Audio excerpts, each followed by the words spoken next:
Pada kesempatan kali ini, saya akan sempurnakan dengan membahas mengenai 4 rukun Islam sisanya. Dimulai dari rukun Islam yang kedua, yaitu salat. Dalam sebuah hadis yang sangat terkenal, Kanjeng Nabi SAW bersabda, "As-salatu imaduddin." Salat adalah tiangnya agama.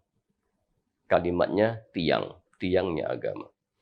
Karena itu sudah pas sekali jika sholat ini juga kita analogikan sebagai tiangnya rumah. Kalau syahadat adalah pondasi rumah, maka sholat adalah tiangnya rumah. Kita tidak bisa membayangkan rumah tanpa tiang. Juga tidak bisa membayangkan rumah dengan tiang yang rapuh. Karena itu kokoh tidaknya agama itu sangat tergantung pada kokoh tidaknya sholat. Maka kalau mau kokoh agamanya dan implikasinya mau kokoh kehidupannya, itu harus dengan sholat. Banyak sekali penyakit sosial yang terjadi di dalam masyarakat kita. Saya sangat merekomendasikan agar siapapun yang menghadapi penyakit sosial ini, obatnya, solusinya adalah dengan sholat.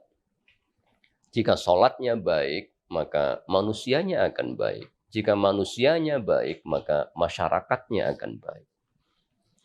Jadi sholat ini ibaratnya adalah seperti tadi itu, tiangnya rumah. Kalau tiangnya kuat, maka rumahnya akan kuat. Kalau tiangnya rapuh, maka rumahnya pun akan rapuh. Rukun Islam yang ketiga adalah puasa. Seperti yang saya sampaikan pada episode yang lalu, puasa ini ibaratnya adalah ibarat rumah. Puasa ini adalah dindingnya. Dinding, atap, dan juga pagar. Maka lagi-lagi imajinasi Kanjeng Nabi juga sangat luar biasa ketika bersabda, "As-saumu junnah." Puasa itu adalah pelindung. Dan ibarat rumah, yang melindungi rumah ini adalah ini. Pertama pagar, kemudian dinding, kemudian atap. Sama dengan sholat, kita tidak bisa membayangkan rumah tanpa pagar, rumah tanpa dinding, rumah tanpa atap, tanpa genting. Rumah tanpa atap, rumah tanpa dinding, itu rumah yang tidak sempurna.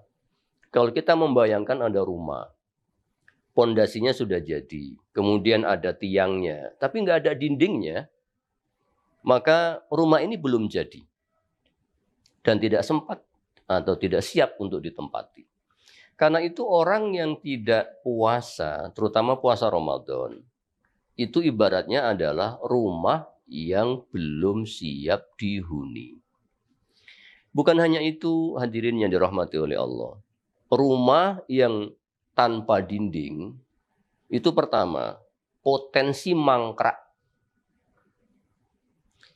Yang kedua, karena mangkrak tidak ditempati oleh manusia, maka dia potensi akan ditempati oleh, katakan, gelandangan umpamanya.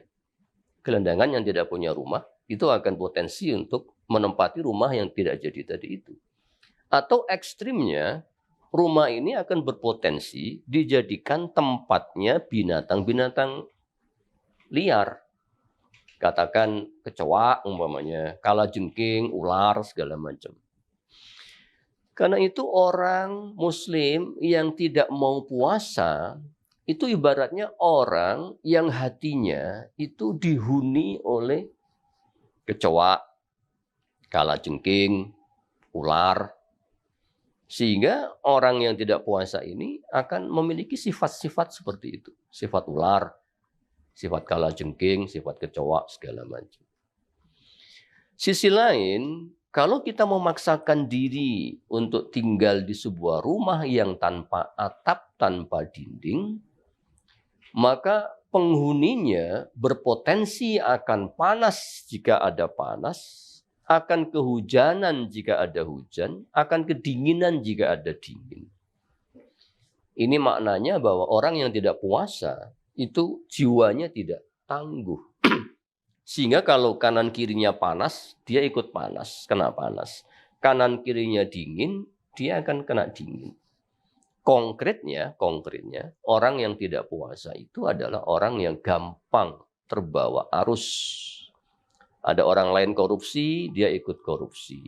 Ada orang lain maksiat, dia akan ikut maksiat. Karena tidak punya dinding, tidak punya junnah, tidak punya benteng. Sehingga dia mudah terbawa oleh kemana-mana, oleh arus yang kemana-mana. Yang keempat, rukun Islam yang keempat adalah zakat. Zakat itu az-zakatu, zakat itu secara bahasa artinya pembersihan. Membersihkan. Maka ibarat rumah, kalau sudah ada syahadatnya, pondasinya, ada tiangnya, sholatnya, kemudian ada puasanya, ada dinding, ada atap, segala macam. Itu rumah yang sudah jadi. Maka dalam Islam, kalau kita sudah syahadat, sudah sholat, sudah puasa, itu ibarat rumah sudah jadi, sudah siap dihuni. Hanya saja, lagi-lagi ibarat rumah itu harus dibersihkan setiap saat. Dengan apa? Dengan zakat. Maka orang yang tidak zakat itu ibarat orang yang tidak pernah membersihkan rumahnya. Karena tidak dibersihkan, maka rumahnya kotor. Karena kotor, tidak nyaman ditempati. Sehingga orang yang tidak zakat ibaratnya orang yang hatinya tidak nyaman, selalu risau, galau, segala macam.